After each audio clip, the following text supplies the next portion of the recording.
All right, welcome to NFT Hype, guys. We have something for you guys cool today. An artist spotlight.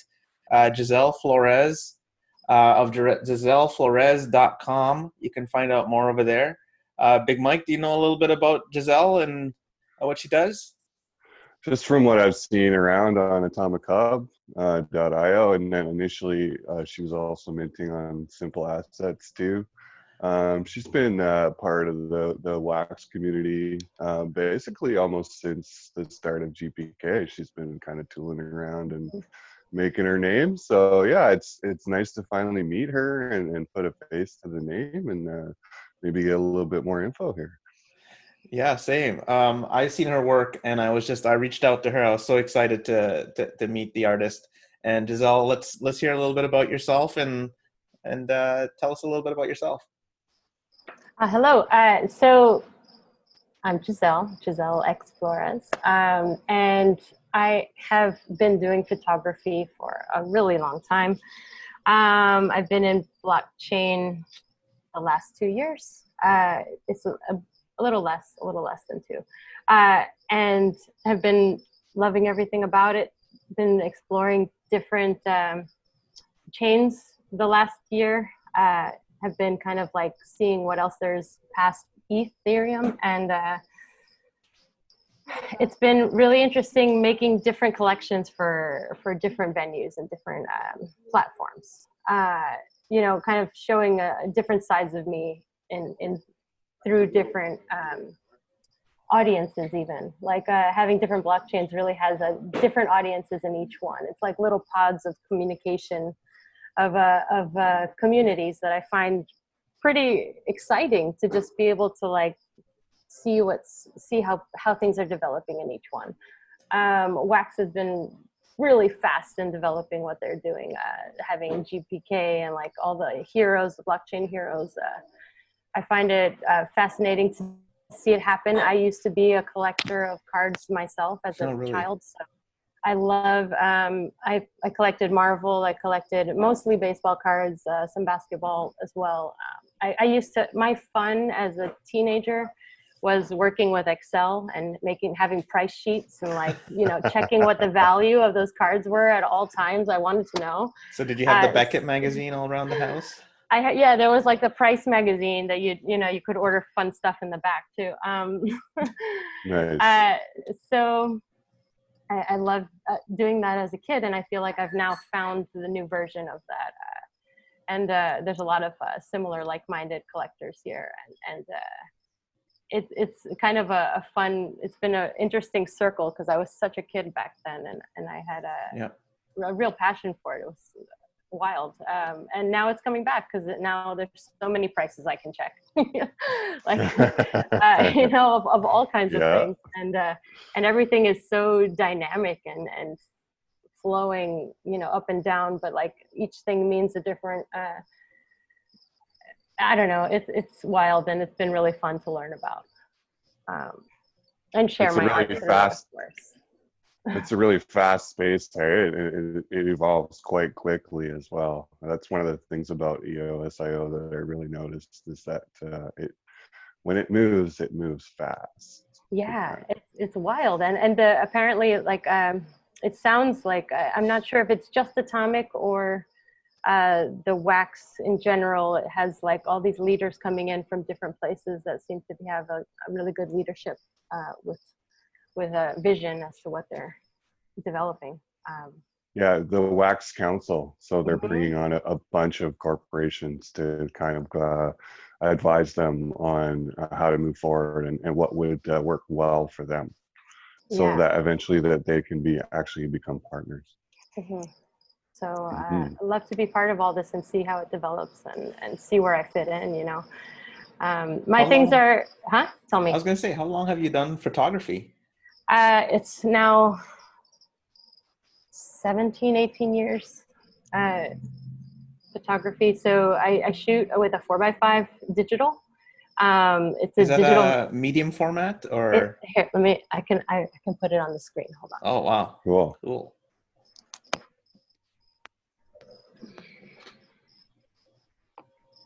Okay. Can't pick that up at the, wow. Can't get that at Best Buy, huh? Nice. Damn, that's old school. So this is the camera of choice. It's a digital stills and video camera. So I can have Cool. so many fun controls with everything I do. It's like super geeky. What's the sensor size on that? It's a Leica SL full frame. It's actually like a medium format sensor. Okay. Did you build that, or is that like I pretty buy much. that somewhere? No, you can't buy it like that. So you just have to I didn't think so. It's like you have to know how the parts. It's like I got really into finding out what the parts, like how to make a digital 4x5 video camera. You know, I just really wanted to make it. So I found the people that were designing the right parts. It looks like an old like Ansel Adams style camera. It's like it gives you control that they had back then that people forgot about. So I have all these controls that cool. That I have an instant response and I can like delve so much into anything I want to see.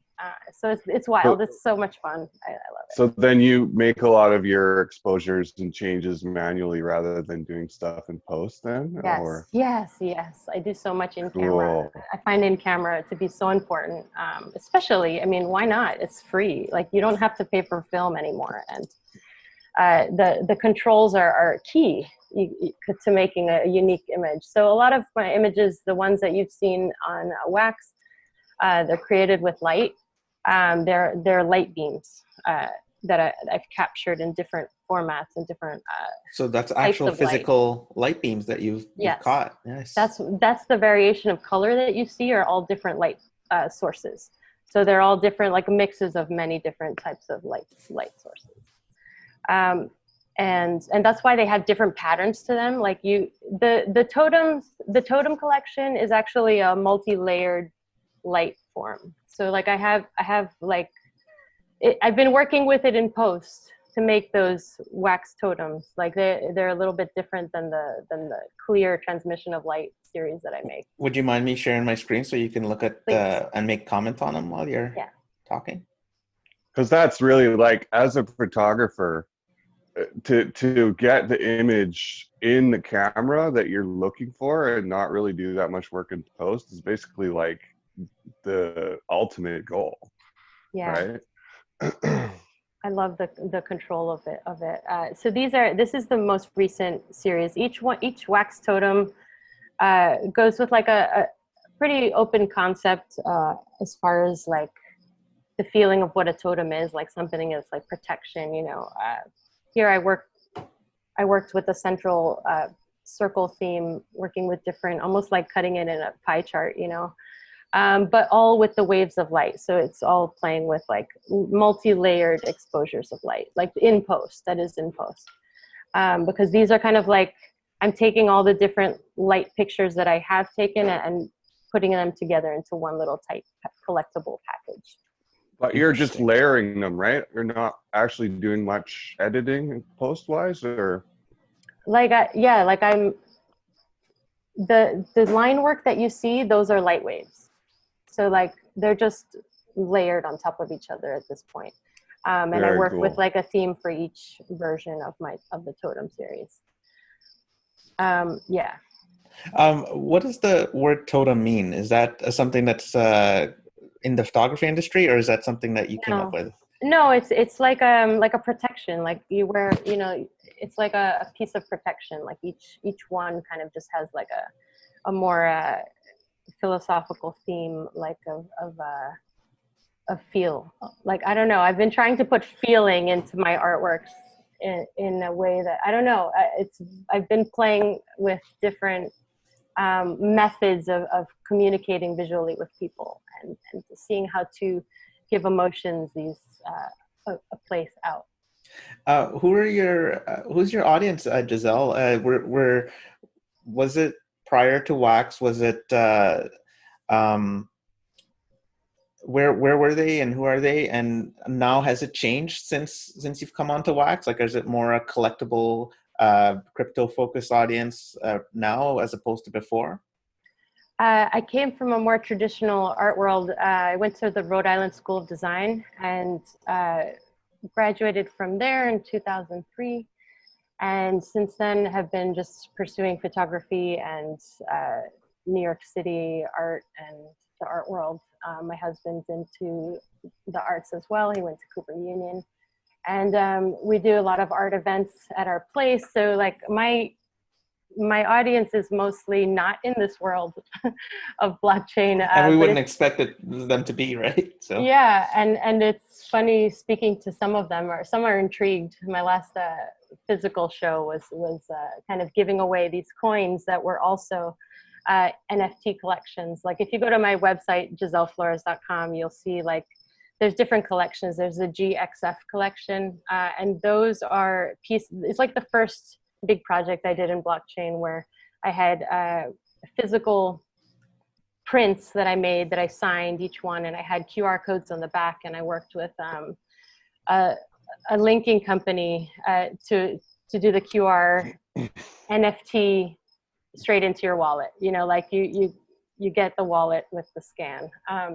So I did that for people that have never seen blockchain before, and they were intrigued. You know, some of them did it, some of them didn't. Some of them just kept it as artwork. The QR code created an eighth wallet, is that right? So the QR code would just link the NFT and you can claim the NFT. Okay. Linkdrop.io. They're awesome people. They were so great to work with because I knew very little about it then too. So and being in wax, so I started on Super Rare, and they helped me transition into learning about all of this, wallets and everything. I was a newbie, and now I'm also in Known Origin and a bunch of other ETH blockchains. Also have some pieces in DGX, like Bullionix has the gold staking. The gold staking was so interesting, and that's what I love about wax too. Is like you can stake wax in your artworks, and that's going to be part of my phase 2 with the totem pieces. I have another idea coming with like working more with the staked value in the artworks itself, like having more of like a play. What is it? Like I just love that. Like, okay, this is what I wrote to explain what I think of the fusion of atoms to create a table of elements. Like I want like to make atom pieces that will, I don't know how to explain it. It's Sounds cool.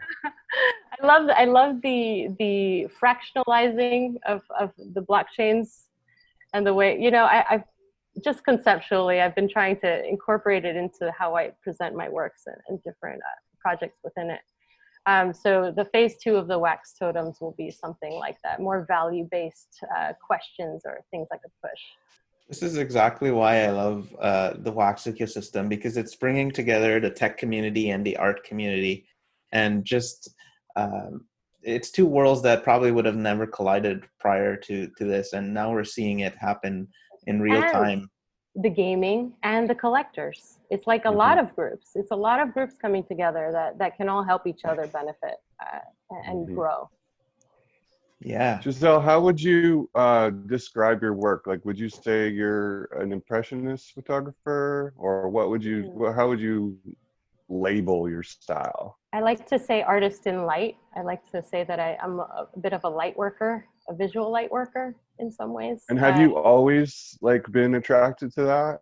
Has that always been your medium, or did you do landscapes, or? You know, I started out with explosions and raw meat. Explosions. Yeah. More light work. Big murals. Cool. This is how I started photography. I in college I did a final project of a big mural, you know, darkroom developed mural photography with really close up 4x5 shots of meat. I hung them out of meat chains all around the studio. like these are like huge 40, but you know, they're like big pieces of meat. Then now just like around you, and then I had a fried chicken, like a Roy Rogers bucket chicken in the middle, so that people could eat. Oh my God! while That's watching the meat. And, you awesome. know, everybody's like, you're a vegetarian, right? This is a, you know, this is a, and it's like, you know, the funny thing is it wasn't really about not eating meat, because I eat meat and I have no problem with it. It's just like about seeing this like ultra detail of something and understanding what it is you're actually looking at versus like consuming or like being part of in your life. Like, so I don't know, I'm always looking for different things in life that just kind of like make, you know, make different things connect with your lives. So Well, yeah, now that you've just explosions. described your totem series, now I want to go look at those and like pick them apart and actually see like how you did what. And because before it was just like, oh, this is really cool, and like, but I had no context, right? So now I it's like, know. whoa.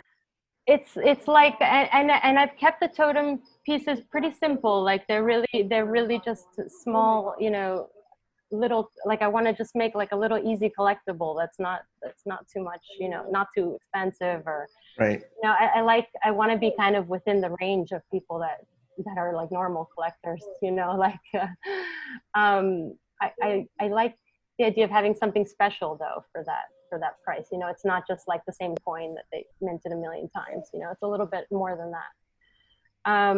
But so then I went from, let me finish the thought on the meat. So it went from like the meat to then fire. I like burned a lot of fashion handbags. Like I was doing a lot of still life photography for in-house, just as websites were coming about, everybody needed their items to be on white.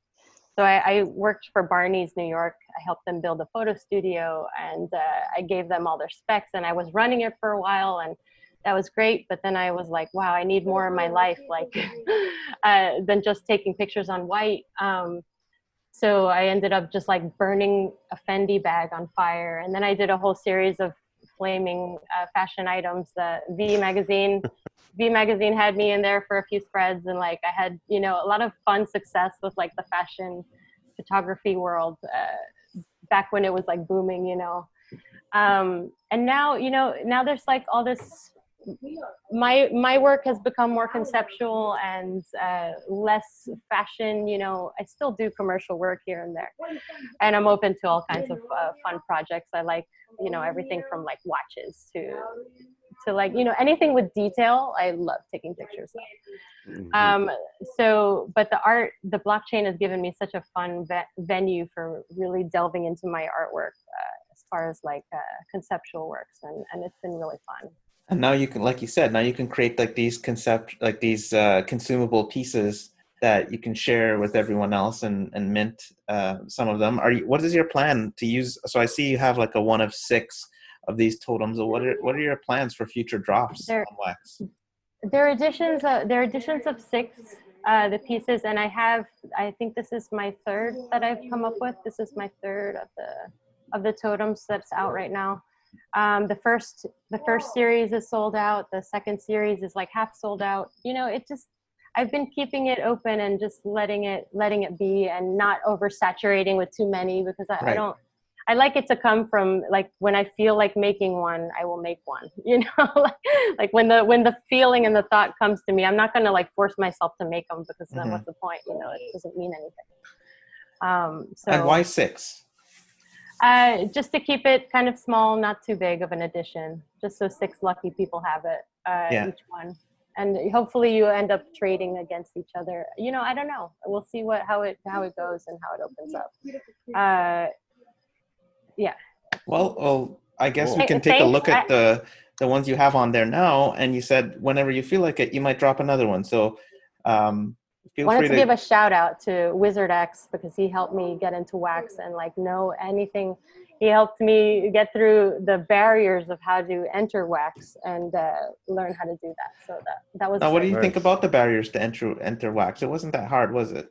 It was a bit hard because I wanted to have my own name. It was a bit hard because I wanted to, you know, I didn't want it to be a random name on there for my wallet. I'm not sure how Wizard did it, but I was able to get help with that for having my own name, because that just means a lot to me. And understanding the RAM and the different computer elements that are needed to be staked in a way to use it. It takes a little understanding, but it's not the only one like that. I know there's a few. I know Engine is similar. Like I know there's a few other wallets that do that, but then you don't have to pay gas, and that makes a lot of sense, and that's really wonderful. You actually did the super advanced user version too, right? Because most people just come in on a cloud wallet and then they don't I didn't like my cloud. I hated so. my cloud wallet. I did not like it. I didn't like. I had too little control in my cloud wallet. I didn't. 100%. And that's what it's designed for, right? It's designed for people to for it to be easy. So I know it's just like for the people that will invest heavily, they want to know, you know, like even if we don't know, we want to know. So it's like a way to like easily have people transition in where they can go from like basic to advanced without having to leave the wallet, because I ended up using Anchor Wallet and I find it much better. Right. So it's like that hurdle of like having to switch to a different wallet again. It's like, it's not fun. Right. It's not fun at all. So it just takes a little too much effort, I think, for most people to really get to the point where they want to be with that. I have a feeling that's a big barrier. I guess you didn't like your WAM address too for the Wax Cloud one. Without being able to choose, it's not fun. Contrast that to not to be tribalistic, but contrast that to the experience you had on Super Rare. Was it? I had a very similar problem because Fortmatic is the same exact thing that the Wax wallet does. It's like so easy that anybody can do it. But then when you want to, I don't remember what it was that I wanted to do. It was either move my funds or it was to have the same address for a different platform. I wanted to use the same token, like my same wallet address for all the artworks I've ever tokenized. This is something I found really important to me when I came in, because I didn't want it to be from multiple numbers. You know, like a creator is a creator and you should keep that creation name or string of numbers forever. I mean, ideally, because otherwise, how will you know if it's an imposter or not? Yeah. So I did Fortmatic in entering the Ethereum, and it never did it. Something about either the JSON string didn't work or it didn't decode correctly. It had an error of some sort. So I had like 3 days of like coding on a Mac computer with terminal. And I don't know how to do any of that stuff. So it was like I was being coached on how to crack the wallet so I could eventually artists open shouldn't have my to do that. other things. No. So, but I felt proud of myself because at least I learned stuff. You know, it's like a lot of learning. That's right. And the more you learn, the better and the stronger you'll be in whatever you do. So of course, I'm going to take the opportunity. So that was my barrier for Ethereum, and it was just as hard. Not just as hard, but because I had help with the Wax. So Wax was helpful because I had already friends that knew about it. Very helpful, always reaching out to friends or somebody that you know is already part of it. I've had a few people reach out to me about Wax, and I love sharing information because, you know, it's the best way to move forward with all the spaces. For sure. Get more people involved. Yes, and make it easy for them. So those developers, Atomic has been so great for developing their platform.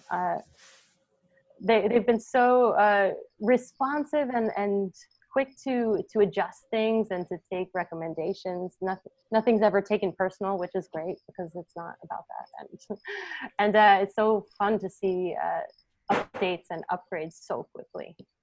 And the platform just keeps getting better, right? Which is what we want in the end. So.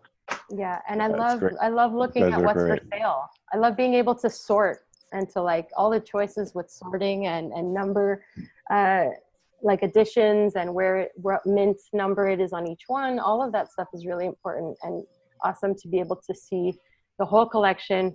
And within that collection is like, I want to see the 1 to 10 mints, you know, like that kind of, it's great for collecting and getting the right price that you want. Yeah.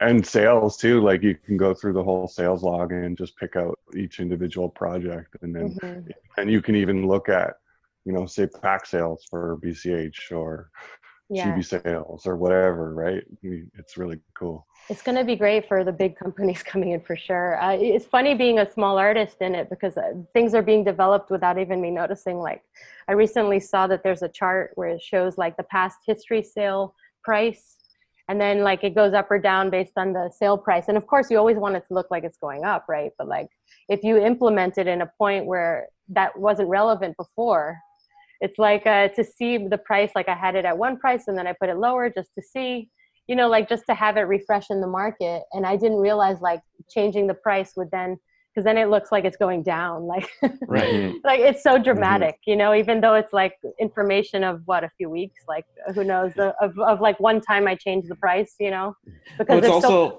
information to go it's by. also not mint sensitive because you can have a price of an item go all the way up just because it was a mint number one, and it's not reflected in the chart as well too. Good point. All this stuff is really important. That's going to be so valuable later on. That kind of update is very important, I think, for them. Well, and the thing is that I've talked to them about that, and it's difficult for them to change that. I think what they've done is they've tried to eliminate like mint 1, mint 2 sales kind of thing and try and get a better average. But I mean, collectors like to pay for mints, so yeah, that's gonna skew things. Yeah, right. Like even just different color codes on the chart, like making the chart a little more explain a little more. I think that would be helpful. Cool. If they can't change it, they could do different colors for the mint number. Yeah, totally. I used to have like a range or something. Yeah, and I love helping with these things. Like back at college, I also worked with Brown University, and they had a virtual reality lab. And I did a class where it was like helping the scientists decode all the information that they have in charts. And how do you decode that and make it into a program you can visually see so that you can like understand what this data is actually saying visually.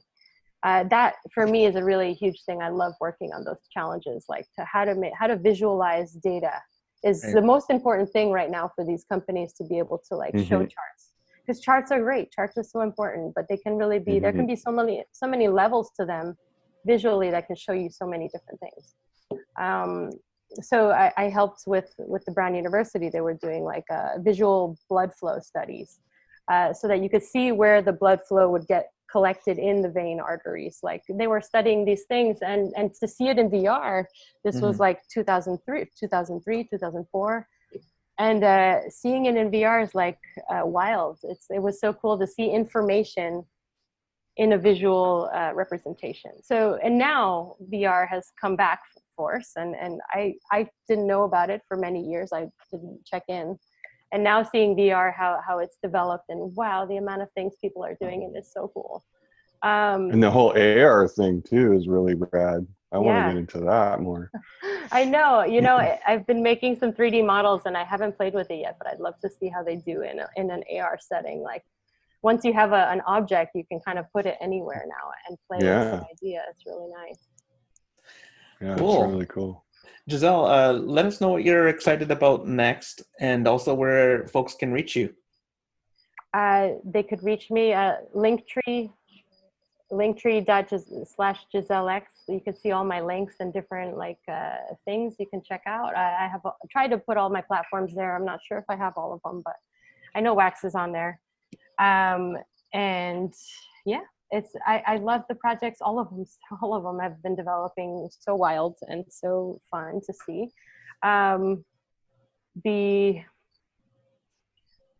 We'll see. I don't know. There's a lot going on. Look out for a surprise drop, I say. I try to see as many as I can, and yeah, surprise drops for me. I'll Twitter about them or something if they're around, or Instagram, or you can find me on most platforms. Okay. Are you still minting on other platforms as well? I am, yeah. When Ethereum gas is low only, so it depends. But we'll see how much shift happens here into. So Wax fans get more drops when ETH gas is high. Yes, exactly.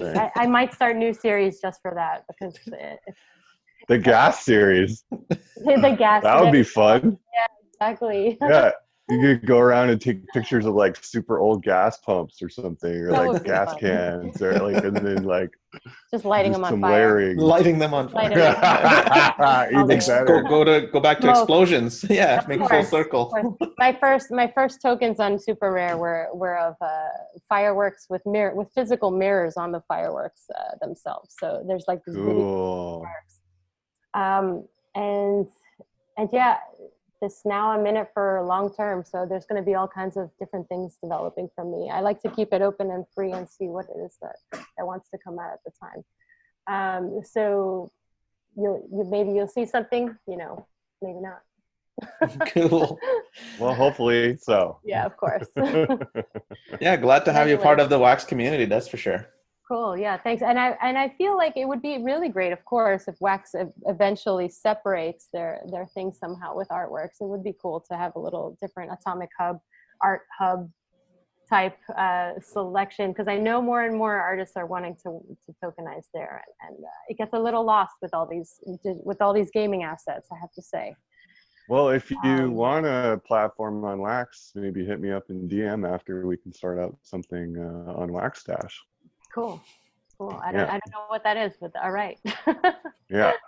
Yeah, art related without gas fees, artists really need it. All the other artists are dying out there, so it's I can feel the pain, especially with changing your set price. If you have to change your set price and every time it's a gas fee, it's like, oh my God. Yeah. Especially with the changes of value, like all of mine are valued now all crazy because I'm not going to change. I'm not going to spend on changing it. Like, you just put a bid if you want, if you like the artwork, put a bid. I'll think about it. It'll be really nice. Not something we have to think about on Wax. No, it's really it nice just to gets be able hot. to. Yeah. Yeah, it's really nice to check in every once in a while, and it's like, oh, great, cool. I sold some stuff. Sweet. Yeah, and then I go looking at, what's the new fog? What's the new, what's the new Yeah. What am I going to spend this wax on now? Exactly. Awesome. What new people are on the scene that I can check out, Yeah, totally. Well, Okay, again, it was a cool. pleasure to have you on. Mike, Thanks. any last questions, or you good? I think I'm good. Yeah, it was great to meet you and a pleasure to talk to you. And hopefully we can have you on again if you come up with some new stuff for us to look at. Thanks so much. All right. It was fun. Thanks a lot. Okay. Bye, Giselle. Bye. Thanks.